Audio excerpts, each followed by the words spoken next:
Okay, just one more quick video here where I'm going to talk about alkanes, alkynes, and I'm just doing a little bit of naming practice. This is just a follow-up to a different video. So I've got three things I'm going to name here, and then I've got three things I'm going to draw. So first things first, let's look at what we're naming. This is going to be 1, 2, 3, 4, 5. So this is going to be a pent.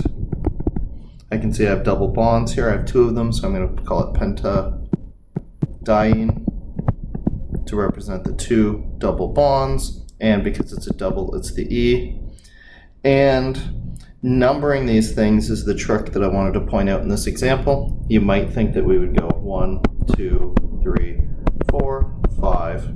And so this would be 2, 4 pentadiene. But remember that we always try to keep the numbers as low as possible, and the left-hand side isn't any better starting place than the right-hand side. So getting rid of these guys and renumbering the carbons 1, 2, 3, 4, 5, we can see that we can get lower numbers 1, 3 pentadiene. Next here, we've got a 4-carbon chain, so it's bute. We got one double bond, so it's butane.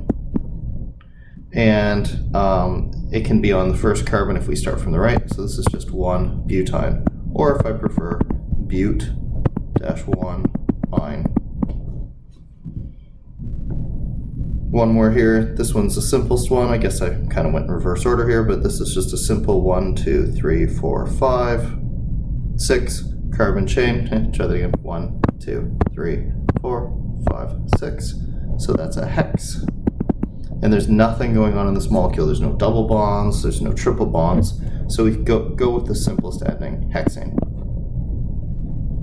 So those are just three naming examples. I'll probably have more in these naming practice videos going forward, but right now we're only dealing with the sort of simplest situation.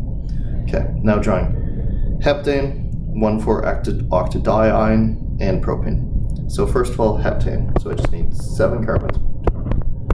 3, 4, 5, 6, 7. 1, 2, 3, 4, 5, 6, 7. And I can use this where I have all the hydrogens out, or I can do the slightly simpler one. And as we get more comfortable, I think we'll prefer the simpler one. So I can see that carbon needs 3 hydrogens because it's engaged already with 1 bond, so that gets us up to its 4 bonds. 2 hydrogens on that one because it's got 1 bond, 2 bonds, so only 2 more spaces for hydrogens. 2 on that. 2 on that, 2 on that, 2 on that. Again, those are both bonded on either end, so then there's 2 spots for hydrogen, and then H3 out here, keeping in mind that it only has 1 bond, so it has space for 3 hydrogens. So that's heptane. 1,4-octadiene. Okay, now I do an octa, so it's a little annoying. I need 8 carbons.